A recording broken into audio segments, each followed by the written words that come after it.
بسم اللہ الرحمن الرحیم۔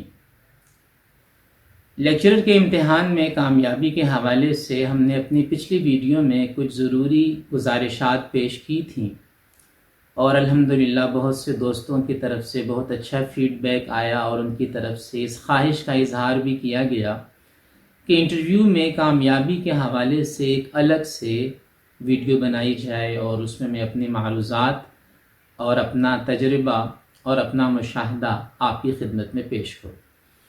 تو ہماری آج کی اس گفتگو کا عنوان یہ ہے کہ انٹرویو کے اندر لوگ ناکام کیوں ہوتے ہیں، یا انٹرویو کے اندر ناکامی سے بچنے کا طریقہ کیا ہے، اور انٹرویو کے اندر زیادہ سے زیادہ نمبر کیسے حاصل کیے جا سکتے ہیں۔ تو سب سے پہلی بات یہ ہے کہ انٹرویو یہ بنیادی طور پر آپ کے علم کا امتحان نہیں ہے۔ کیوں؟ اس لیے کہ کوئی بھی شخص، دنیا میں کوئی بھی شخص ایسا نہیں ہے کہ جس کے پاس اپنے سبجیکٹ کا مکمل اور کامل علم موجود ہو، یعنی کوئی بھی شخص گوگل کی طرح ہر سوال کا جواب نہیں دے سکتا، اور یہ ایک فطری بات ہے اور اس میں کسی کو کوئی اختلاف بھی نہیں ہے، اور اس بات کو انٹرویو لینے والے حضرات بھی اچھی طرح سمجھتے ہیں۔ لہٰذا اگر آپ کو کسی سوال کا جواب نہیں آتا تو یہ کوئی بہت بڑی بات نہیں ہے۔ آپ کے اپنے سبجیکٹ سے متعلق لاکھوں اور کروڑوں سوالات بن سکتے ہیں، لیکن آپ ان میں سے ہر سوال کا جواب نہیں دے سکتے۔ آپ بہت خوش نصیب ہوتے ہیں اگر آپ سے انٹرویو کے اندر وہی سوال کیے جائیں جن کے جواب آپ کو آتے ہیں۔ آپ خوش نصیب ہیں، کیونکہ لاکھوں اور کروڑوں سوالات ایسے ہیں جن کے جواب آپ کو نہیں آتے۔ تو یہ ایک بدیہی حقیقت ہے کہ انٹرویو انسان کے علم کا امتحان نہیں ہے۔ انٹرویو کس چیز کا امتحان ہے؟ انٹرویو انسان کے کردار کا امتحان ہے۔ انٹرویو انسان کے اعتماد کا امتحان ہے۔ انٹرویو انسان کے ٹیمپرامنٹ اور انسان کی برداشت اور انسان کے تحمل کا امتحان ہے۔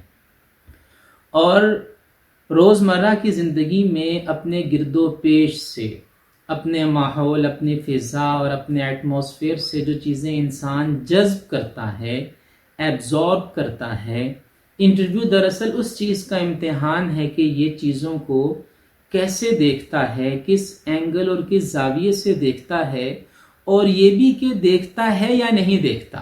یعنی یہ بھی ایک بڑی اہم بات ہے۔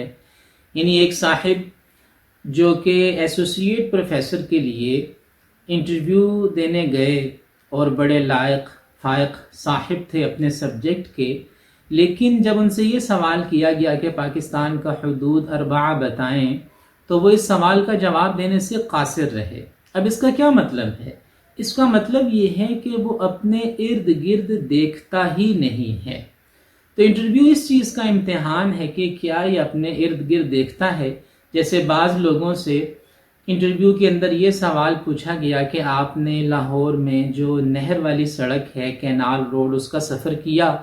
لوگوں نے کہا جی بالکل کیا، کئی مرتبہ کیا۔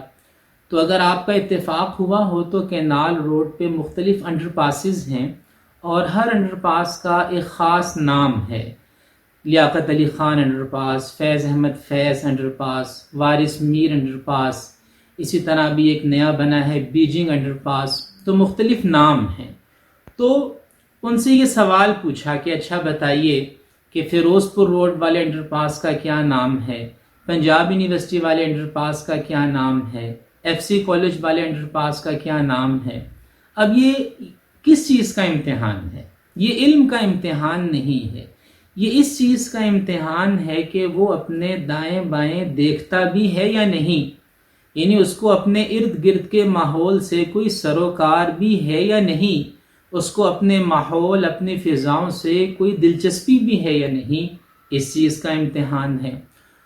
یعنی اگر وہ اپنے ارد گرد نہیں دیکھتا تو سمجھیں یہ شخص بھی ناکام ہے۔ تو پہلا سبق یہ ملا کہ آپ کو اپنے دائیں بائیں غور کرنا چاہیے، اپنے ارد گرد کی فضاؤں پر، حالات پر اخبار نویسی کریں، خبریں سنیں، تبصرے جاننے کی کوشش کریں، اپنے ماحول کو سمجھنے کی کوشش کریں، اپنی ضروریات سے متعلق معلومات حاصل کریں۔ یہ پہلا سبق ہے کہ اپنے ارد گرد کے ماحول پر غور کریں، اس میں دلچسپی لیں، ایک درویش بن کر اور ایک قناعت شعار بن کر زندگی نہ گزاریں۔ اگر آپ استاذ بننا چاہتے ہیں اور ایک آفیسر بننا چاہتے ہیں تو پھر یہ قناعت پسندی اور درویشی سے نہیں بلکہ ارد گرد کے ماحول کو سمجھنے اور اس پر نظر رکھنے سے حاصل ہوگا۔ تو ایک تو اس بات کو سمجھنا چاہیے کہ یہ علم کا نہیں بلکہ آپ کے زاویہ نگاہ کا، آپ کے طرز زندگی کا اور آپ کی سوچ کا، آپ کے کردار کا امتحان ہے۔ دوسری چیز یہ ہے کہ یہ دراصل آپ کی شخصیت کا ایک جائزہ ہے، کیونکہ ایسا کئی بار ہوتا ہے، کئی لوگوں کو یہ تجربہ ہوا کہ انٹرویو کے دوران امیدوار کو غصہ دلانے کی کوشش کی جاتی ہے، اس کی برداشت اور تحمل کا امتحان ہوتا ہے، ٹیمپرامنٹ کا امتحان ہوتا ہے۔ ہر شخص سے اس کے کمزور پہلوؤں کے حوالے سے اس پر ایک طرح سے ضرب لگائی جاتی ہے تاکہ اس کو غصہ آئے۔ مثلا اگر کوئی دیہاتی پس منظر سے ہے تو اس کو اس انداز میں اس کی برداشت کا امتحان ہے۔ اسی طرح جو ہمارے مدارس کے فضلاء جب وہاں پیش ہوتے ہیں تو ان کو اس زاویے سے ان کو اشتعال دلانے کی کوشش کی جاتی ہے، اور یہ کوشش شعوری ہوتی ہے۔ بہت سے لوگ اس کو اپنی حد تک یا بے عزتی، انسلٹ سمجھ کر ہائپر ہو جاتے ہیں، غصے میں آ جاتے ہیں، بدتمیزی شروع کر دیتے ہیں۔ یہ غلطی ہرگز نہیں کرنی چاہیے۔ اور ایک تیسری بات یہ ہے کہ جیسے میں نے عرض کیا کہ انٹرویو انسان کی شخصیت کا امتحان ہے، تو انسان کو انٹرویو کے لیے نفیس اور مناسب لباس زیب تن کرنا چاہیے۔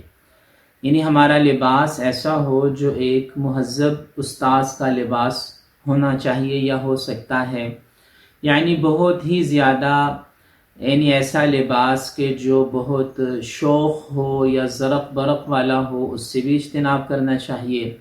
اور ایسا لباس جو بالکل ہی ادنا درجے کا یا آپ کہیں کہ گھٹیا درجے کا لباس ہو، اس سے بھی اجتناب کرنا چاہیے۔ ایک مناسب اور مہذب لباس زیب تن کر کے انٹرویو کے لیے جانا چاہیے۔ اسی طرح آپ کو اپنی تعلیم پر، اپنی تحقیق پر اعتماد ہونا چاہیے۔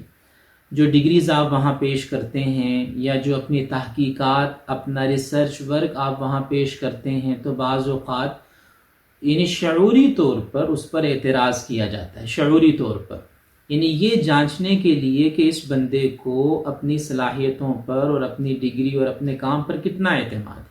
تو اب وہاں پر پریشان یا مضطرب ہونے کے بجائے اعتماد کے ساتھ آپ بتائیے، جو بھی اس کی قانونی حیثیت ہے، جو بھی اس کی لیگل حیثیت ہے، آپ اس سے ان کو آگاہ کریں، اور آپ کو اپنی شخصیت پر، اپنی ڈگری پر، اپنی صلاحیت پر اور اپنی تحقیق پر مکمل اعتماد ہونا چاہیے۔